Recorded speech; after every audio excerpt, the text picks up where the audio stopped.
തൃശ്ശൂരിലെ എല്ലാ നേതാക്കന്മാരും ഞാനടക്കമുള്ളവർ ഇവിടെയുണ്ട്. എനിക്ക് ഉറച്ച വിശ്വാസമുണ്ട്. ഞാൻ എല്ലാവരും നിർത്തിക്കൊണ്ടാണ് പറയുന്നത്, ഇവരാരും കുഴപ്പക്കാരല്ല. ഈ നമ്മളെല്ലാവരും മാത്രമാണ് എന്തെങ്കിലും പ്രശ്നമുണ്ടെങ്കിൽ. ഞാൻ ഒരു കാര്യം ഇപ്പോൾ തുറന്നു പറയാം, ഇത്തിരി അധികാരം ഉപയോഗിച്ചുകൊണ്ട് പറയാണ്, കൂടുതൽ പലതിനും ക്ഷമിക്കുക. പാർട്ടി കാര്യങ്ങളിൽ പാർട്ടി എതിരാളികൾക്ക് എന്തെങ്കിലും അവസരം ഉണ്ടായിക്കൊടുക്കും. പാർട്ടി ഫോറങ്ങളിൽ നിങ്ങൾക്ക് എന്തും ചർച്ച ചെയ്യാം. നമ്മുടെ ജനാധിപത്യ പാർട്ടിയാണ്. ചർച്ച ചെയ്തിട്ട് ഒരാളെ വിമർശിച്ച ഉടനെ നമ്മൾ 52 വട്ടമൊന്നും വിട്ടൂല.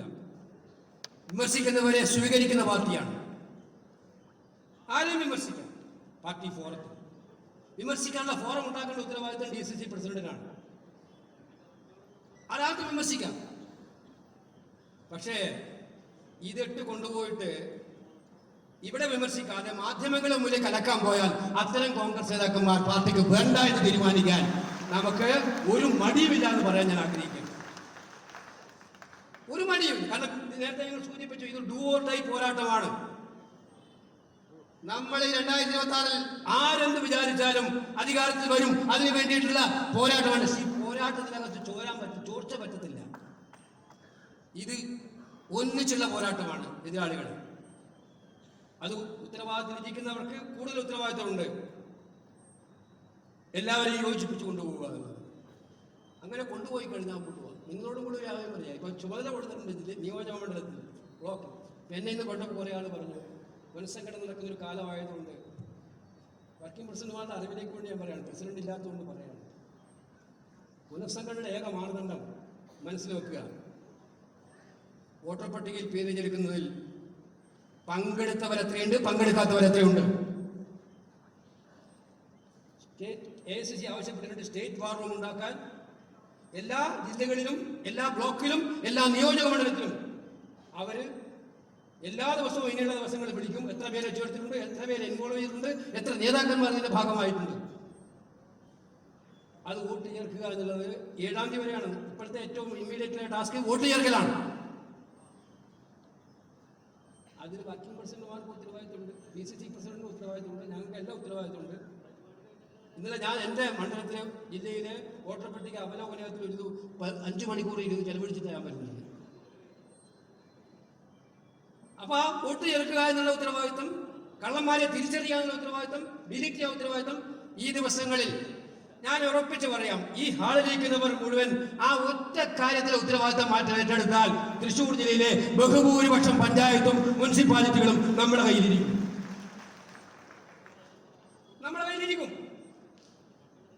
അപ്പൊ ഇപ്പൊ തൽക്കാലം സൗന്ദര്യപ്പിണക്കങ്ങൾ അങ്ങോട്ടും ഇങ്ങോട്ടും. ഇപ്പം ഈ മീറ്റിംഗ് കഴിഞ്ഞാൽ തന്നെ വിളിക്കും. മാധ്യമപ്രവർത്തകരുടെ ജോലി അതാണ്. അവരെ കുറ്റം പറഞ്ഞില്ല. അവർക്ക് നിങ്ങൾ എത്ര നല്ല കാര്യം പറഞ്ഞിട്ടും വാർത്തയാവില്ല. കോൺഗ്രസിന്റെ ചരിത്രത്തിലെ ഏറ്റവും മഹാസമ്മേളനമായിരുന്നു തൃശ്ശൂരിൽ നടന്നത്. പക്ഷെ അത് വാർത്തയല്ല. വാർത്ത എങ്ങനെ ഉണ്ടാകുന്നത്? ഈ സമ്മേളനത്തിൽ ഏതെങ്കിലും ഒരു അങ്ങോട്ടും ഇങ്ങോട്ടും ചെറിയ കൊച്ചു സൗന്ദര്യപ്പണക്കം പിടിച്ച് അവരോട് പറഞ്ഞു കൊടുത്താൽ അത് 4 കോളം വാർത്തയാണ്. കോൺഗ്രസിന്റെ യോഗത്തിൽ അസ്വാരസ്യം. സഹോദരന്മാരെ, ആ വാർത്ത ഇനി നമുക്ക് വേണ്ട കേട്ടോ. അത്തരം വാർത്തകൾ നമുക്ക് വേണ്ട. അതുകൊണ്ട് സിദ്ദിഖല്ലേ എടുത്തിട്ടുള്ള ഉത്തരവാദിത്തമുണ്ട്. ആരാ കൊടുക്കുന്ന വെച്ചാൽ കൊടുക്കുന്ന വാർത്ത ആരാ കൊടുക്കുന്ന വെച്ചാൽ അത് AICC അറിയിക്കുക കൃത്യമായിട്ട്. പാർട്ടി ഒറ്റക്കെട്ടായിട്ട് പോകും. പാർട്ടി വിജയത്തിലേക്കേ പോകുള്ളൂ. അതിനുവേണ്ടി ഇവിടെ പരിണിതപ്രജ്ഞരായിട്ടുള്ള ഒരുപാട് സീനിയർ നേതാക്കന്മാർ ഇരിക്കുന്നുണ്ട്. അവരെല്ലാം ബഹുമാനിക്കണം. അവരുടെയൊക്കെ കോൺട്രിബ്യൂഷൻ പാർട്ടിക്കകത്തുണ്ട്. ഏറ്റവും നല്ല യുവനിരയുള്ള ജില്ലയാണ് ഈ തൃശ്ശൂർ ജില്ല. നേതാക്കന്മാരെടുത്ത ഒന്നിനൊന്ന് മെച്ചമാണ് എല്ലാ യുവനിരയും. ഈ നേതൃനിരയെല്ലാം ഒന്നിച്ചു കൂടി നിന്ന് സീനിയേഴ്സും 2ാം നിരയും പിന്നീടുള്ള നിരയും എല്ലാം ഒന്നിച്ചു നിൽക്കുക. അതുകൊണ്ട് ഇനിയുള്ള 8 മാസക്കാലം, ഇത് സെപ്റ്റംബർ മുതൽ അങ്ങോട്ട് എടുത്താൽ 8 മാസമുള്ളൂ നമ്മുടെ മുന്നിൽ. ഈ 8 മാസക്കാലം വിശ്രമമില്ലാത്ത പാർട്ടി ഐക്യത്തിനും യോജിപ്പിനും വേണ്ടിയുള്ള പോരാട്ടമാണ്. ആ പോരാട്ട വഴികളിൽ തൃശ്ശൂർ മുന്നോട്ട് നിന്നാൽ എനിക്കൊരു സംശയം വേണ്ട, കടിഞ്ഞ പ്രതാപത്തിന്റെ അടുത്തേക്ക് തൃശ്ശൂർ ജില്ല എത്തിക്കും 2026 എന്നുള്ളതിന് സംശയമാണ്. ആദ്യം വേണ്ട, നേരത്തെ രാജ്യത്ത് പറഞ്ഞ അംഗീകരിക്കുന്നു, ആദ്യം വേണ്ടത് തൃശ്ശൂർ എന്ന് പറഞ്ഞാൽ കോൺഗ്രസിന്റെ ജില്ലയാണെന്നുള്ള ബോധ്യം നിങ്ങൾക്ക് ഉണ്ടാവണം മനസ്സിനകത്ത്. UDFന്റെ ജില്ലയാണെന്നുള്ള ബോധ്യം നിങ്ങളുടെ മനസ്സിനകത്തുണ്ടാവണം. ഇടക്കാലത്ത് എന്തൊക്കെ സംഭവിച്ചിട്ടുണ്ടെങ്കിൽ അതൊക്കെ കഴിഞ്ഞ കഥ, അതൊക്കെ പാസ്റ്റ് ഹിസ്റ്ററി. അത് വിടുക. നമ്മൾ പഴയ സുവർണകാലത്തിലേക്ക് തിരിച്ചു പോകും, എന്ത് വില കൊടുത്തും എന്നുള്ള ചിന്താഗതിയോടുകൂടി അത് പറയാൻ നിങ്ങൾ തയ്യാറാകണം. കാരണം നമ്മൾ തെരഞ്ഞെടുപ്പ് കാലത്ത് വേണ്ടി വാഗ്ദാനം ചെയ്യുന്ന പാർട്ടിയല്ല. തിരഞ്ഞെടുപ്പ് കഴിഞ്ഞാലും നമ്മളവരോട് നിൽക്കും. തൃശ്ശൂർക്കാരോട് ഞാൻ പ്രത്യേകിച്ച് പറഞ്ഞതല്ല, തെരഞ്ഞെടുപ്പിന് വേണ്ടി മാത്രം ഒരു മാനിഫെസ്റ്റോ, തെരഞ്ഞെടുപ്പ് കഴിഞ്ഞാൽ നേരെ ഉൾട്ടയല്ലല്ലോ നമ്മുടെ പാരമ്പര്യം. അപ്പൊ തൃശ്ശൂർക്കാർക്ക് ഇപ്പം ബോധ്യപ്പെടുമെന്നാണ് ഞാൻ വിശ്വസിക്കുന്നത്.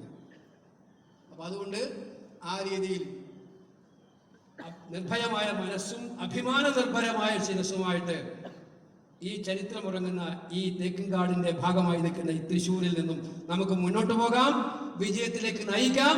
അതിനുവേണ്ടി ഓരോരാൾക്കും പങ്കുണ്ട്, നിങ്ങൾക്ക് ഓരോരുത്തർക്കും പങ്കുണ്ട്. ആ പങ്ക് തിരിച്ചറിയും കോൺഗ്രസ് പാർട്ടി എന്ന് സൂചിപ്പിച്ചുകൊണ്ട് ഈ സമ്മേളനം ഞാൻ ഉദ്ഘാടനം ചെയ്യുന്നു. നമസ്കാരം. ജയ് ഹിന്ദ്. പ്രിയപ്പെട്ടവരെ, ഈ കാർഡിന്റെ വിതരണത്തിന്റെ പ്രതീകാത്മകമായ ഉദ്ഘാടനമാണ് നമ്മുടെ പ്രിയപ്പെട്ട നേതാവോട് ചെയ്യുന്നത്. ഡിവിഷൻ പ്രസിഡന്റ് ജോസ് ആൽപ്പാട്ടിനെ വളരെ സ്നേഹപൂർവ്വം ക്ഷണിച്ചുകൊള്ളുന്നു. ഔപചാരികമായ കാർഡ് വിതരണത്തിന് വേണ്ടി അഖിലേന്ത്യാ Congress committee secretary KC Venugopal നിർവഹിക്കുന്നു.